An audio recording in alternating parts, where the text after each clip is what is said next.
articles and information. Wanted to update y'all on the East Palestine info. If any of y'all can remember way back in February or whenever that occurred up in East Palestine, Ohio, there has been some recent releases and data drops on East Palestine, and I really appreciate the last American vagabond, Ryan Christian, for ferreting out and finding this info and posting it at the last American Vagabond.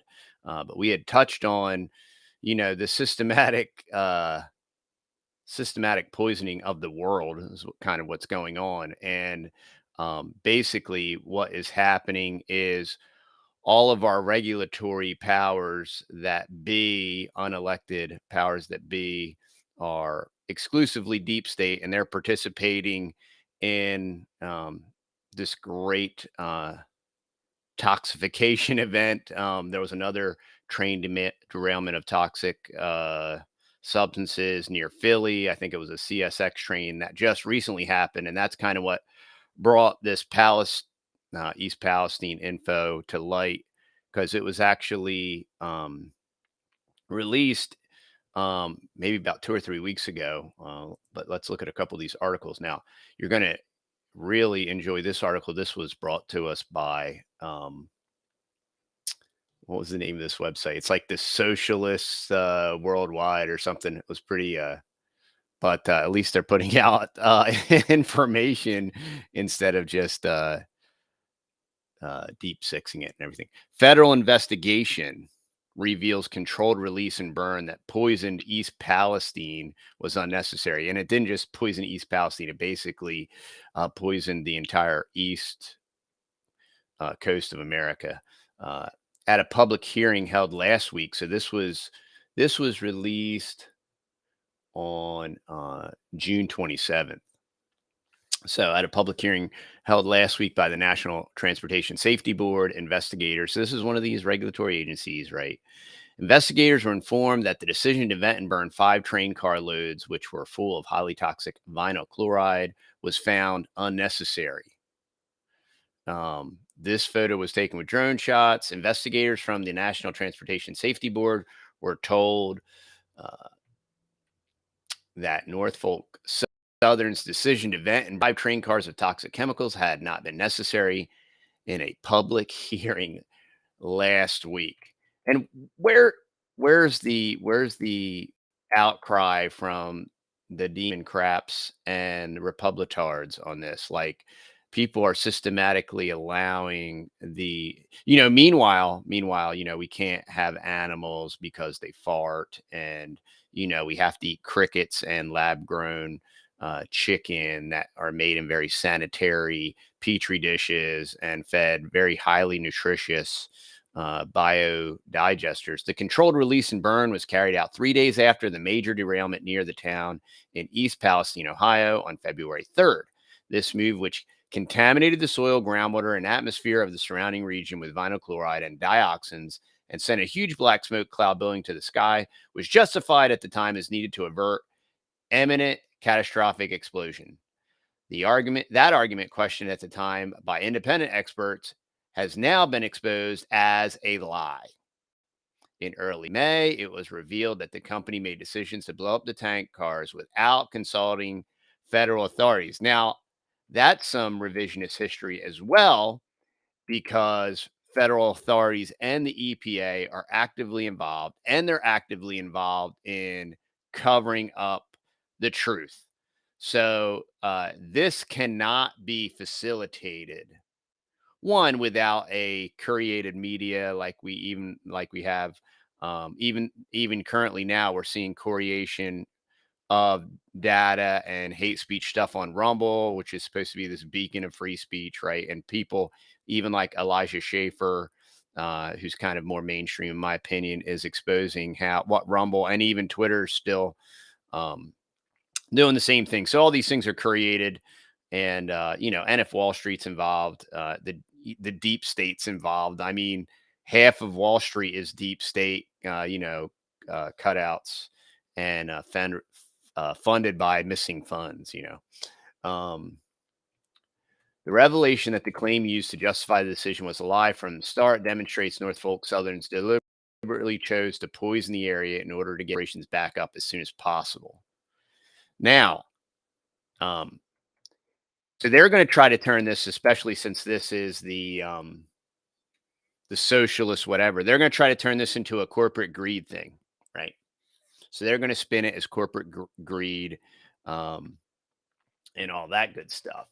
Now, if we go over to a more mainstream source, this is NBC. The decision to vent and burn 5 train cars, carcinogenic chemicals in East Palestine, Ohio, in February came under review scrutiny Thursday as federal investigators questioned officials in the community still reeling from the aftermath of the toxic train derailment. NTSB on Thursday held the first of 2 days investigative hearings. It was revealed Thursday that Norfolk Southern's train twice needed repairs by mechanical personnel the day before the derailment, according to investigators who say fire from the train was seen on a camera roughly 26 miles before the derailment. An overheated wheel bearing. Federal investigators also published a trove of files Thursday as they began questioning railroad first responders and other officials in person. And now the EPA, they're blaming the local fire chief of the volunteer fire department. It is this is a national tragedy, and it's absurd and obscene on the face. And the EPA and all of the government officials and all the elected officials that are covering for their constituency, this is incredibly tragic, and this is it's disgusting. And it would be nice to hear some of these folks vying to be the spokesperson for the United States, the talking head of some of these Republicrats to actually like talk about this stuff. 5 cars that derailed contains stabilized vinyl chlorine monomer. Now, this is the big deal with this, vinyl chloride, and it's so volatile. Well, this vinyl chloride was not volatile. Okay, this vinyl chloride was stabilized, and it was fine, and it wasn't going to explode. So therefore, also no precautions and attempts to contain it were made as far as like covering the ground or any type of standard operating procedures.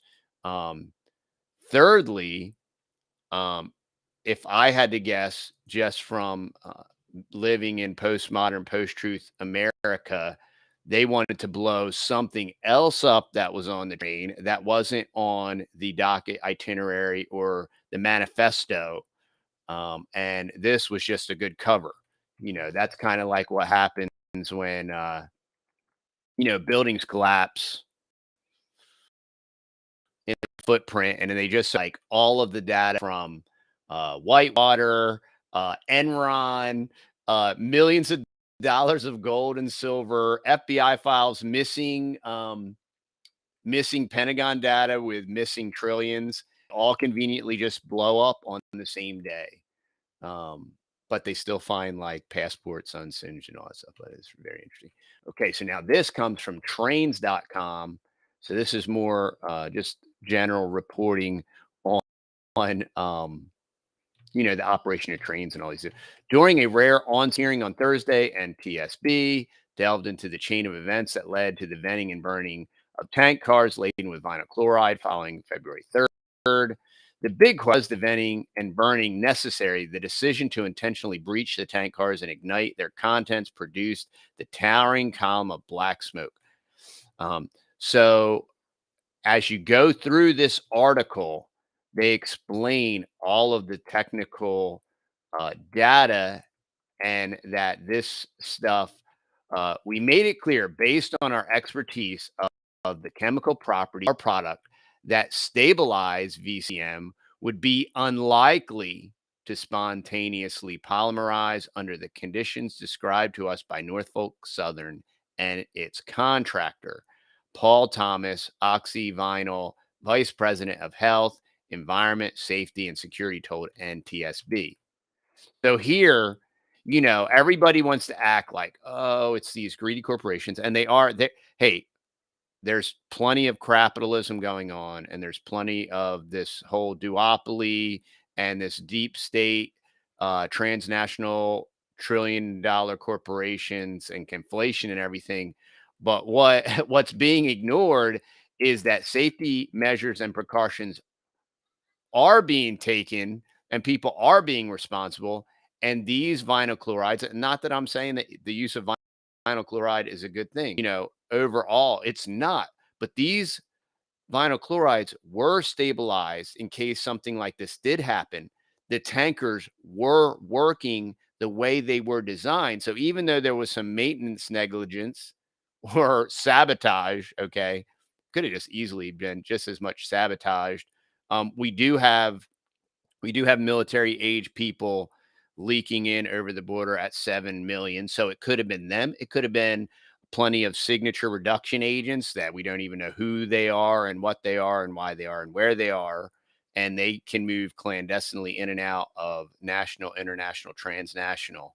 And so this could easily be perpetrated by deep state. This could be easily perpetrated by the globo homo apparatus that is globalizing our citizenry and transferring wealth so that we'll own nothing and be happy. Um, NS did not pass this information along to first responders, including the East Palestine fire chief, who often ultimately made the decision to vent and burn. So they provided this poor guy, this patsy, with a bunch of misinformation. Wow, like Oklahoma City, they've never done this kind of stuff before. That's so weird.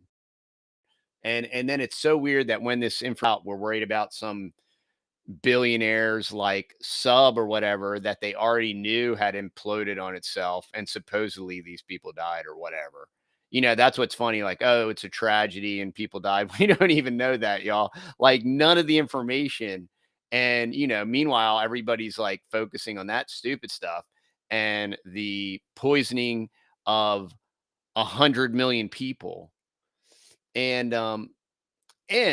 if y'all could help me out, now I don't want to harass this guy, but there's a fella, Matt Duddy, and he's in Pennsylvania, and he's like the guy when it comes to daffodils, right? And he sells his daffodils all over the place, but he also has a doctorate in like chemical engineering or something, from like Drexel or MIT, but he did a great two-part video series on this explosion and all this shady stuff around it. And I reached out to him, actually got him on the phone and was talking to him, and I wanted to interview him. And I know he's real busy with his, what he does for income and a living, but I would love to have him on, to talk about this and to even talk about this new data that has come out. Because one, he was very close to the controlled demolition there, and so obviously yeah, I mean, they poisoned the entire northeast quadrant. If you look at the plume cloud from all the way up to Canada, all the way down to practically Tennessee. So and they just so did it that it was like mass impact. If they would have done it at different times with less windage, pretty wild. But collecting information on site, we observed that we believe to be multiple signs of polymerization. Robert Wood is the director of hazardous materials. The only way to be certain that polymerization was occurring, Oxyvinyl said, was accurate temperature reading, something that contractor said wasn't possible to do safely.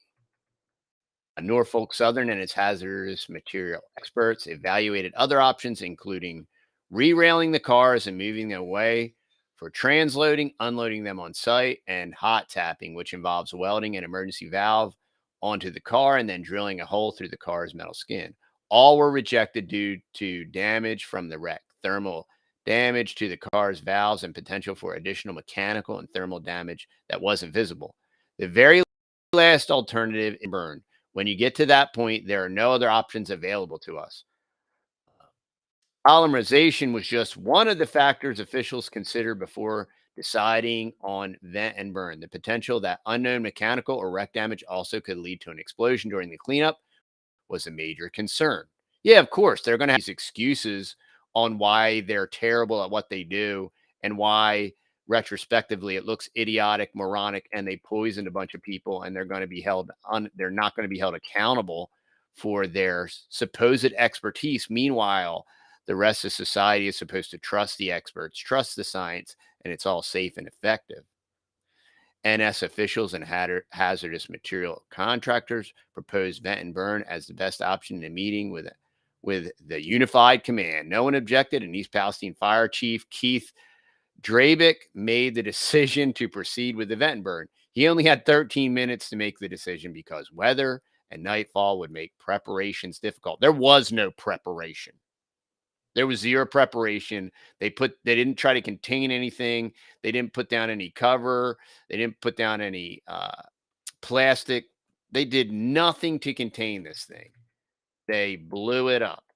Information from oxyvinyls that the vinyl chloride was unlikely to explode would have been nice to have, Drabick said, but it would not have likely produced a different decision. Yeah, because of all the side pressure. The afternoon testimony provided a window into how disaster decisions making unfold in the midst of conflict information, uncertainties, and problems with communication and coordination among the railroad, its contractors, the shippers, and state and local officials and first responders. So this is always, it's called circles of power.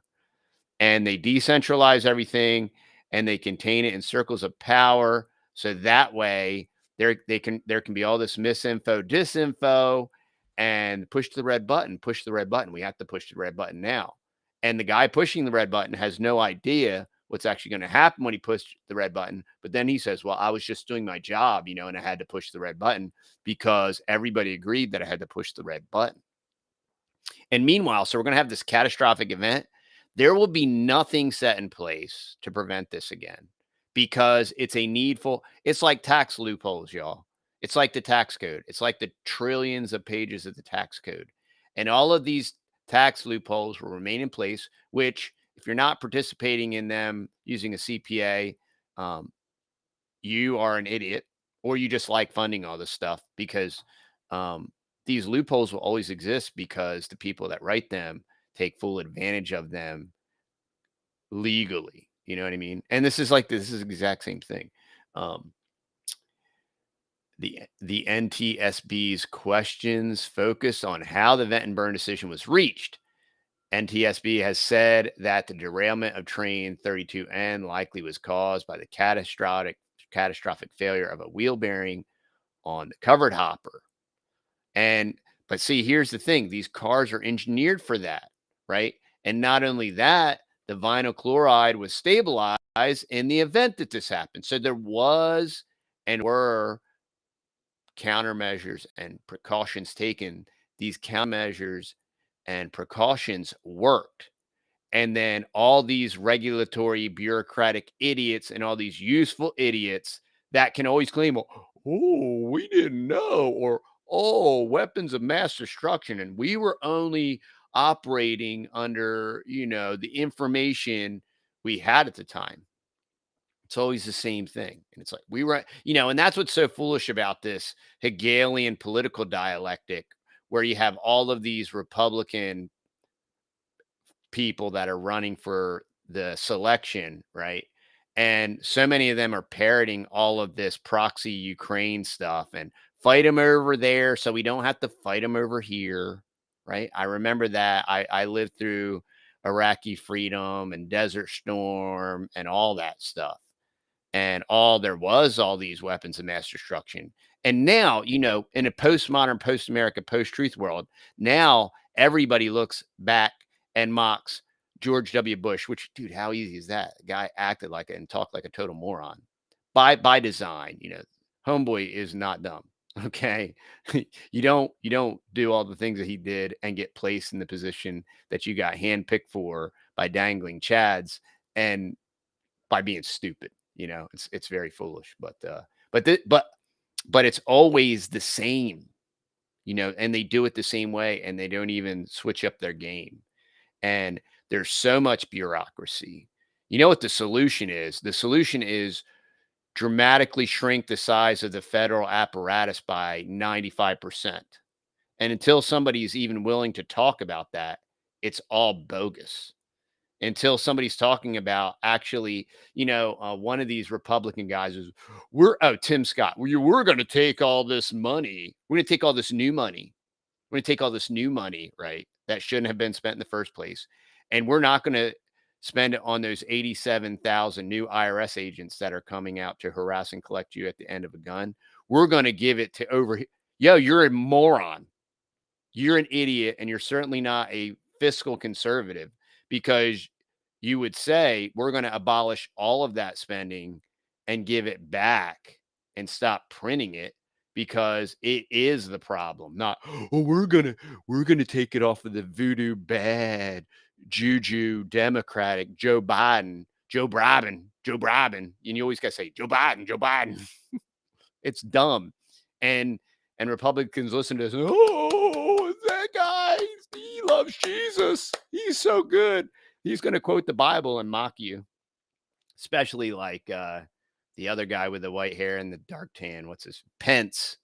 What a devil, claiming Christianity. And then Tucker calls him out. Tucker calls him out on the persecution of whatever religion in Ukraine. And he says, I talked to somebody. I mean, you're a joke, dude. You're so stinking fake. And to try attempt to quote the Bible and act like you're some kind of Christian is, you are, I hope you reap what you sow. And you will. Yeah, Pence is a total fake. And anybody that falls for all these idiots that conveniently quote scripture and name the name of Christ, while simultaneously, like, Tim Scott was like mocking the whole thing, acting like it was a church service. And that's just placating and pandering to morons. It's all that is. What about some reverence and whatnot? And you were super cool with, like, literally mocking your Christian faith, because the ends justify the means. And the only guy that I heard that ever said this, Vivek, who's a Hindu. So the most logical, rational thing I heard was from some business guy, and he's a biomed guy, and that's warning flags for me. But, like, he made the most sense, and he talked the most consistently, and he is a practicing Hindu. And this was the most American, logical, rational. He's trashing the whole warmongering proxy war thing. But, until anybody's willing to speak truth and talk about this stuff and actually deconstruct the apparatus, um, they knew what was going to happen. They purposely blew this thing up. Okay. And we do live in a postmodern, post-truth 1984. And, they're going to reboot what they did a couple years ago. It's in the process of being rebooted. And whoever goes back along with all the dopey face diaper stuff and everything else, shame on you. And you are a useful idiot, and I know your grandma and whatever, but you're a useful idiot. Okay. And sometimes we just have to be honest. And yeah, and unfortunately, they're all the same. Trump locked us down. Trump did UBI, injected it directly into our bank accounts. So they're all the same, and none of them are honest, and none of them are consistent, and none of them will just even follow through. You know, hey, we wouldn't even be having this. Trump said we were getting out of the UN. We wouldn't even be talking about a proxy war in the Ukraine, right? If that happened. Oh, but then what happened? Oh, well, once I get in and I get all the intel, then I got to change my mind. When I get all that COVID intel, or that Ukraine Russia intel. Well, who's generating the intel, y'all? Duh. What an easy way to steer the ship, right? And then the guy that supposedly makes the decisions can just blame it on poor intel. Meanwhile, we know that the entire deep state apparatus is co-opted, period, regardless of administration. And then you're going to utilize that apparatus and then say, "Oh, they misinformed me." It's insane. It's insane. It's postmodern. It's post-truth. It's real.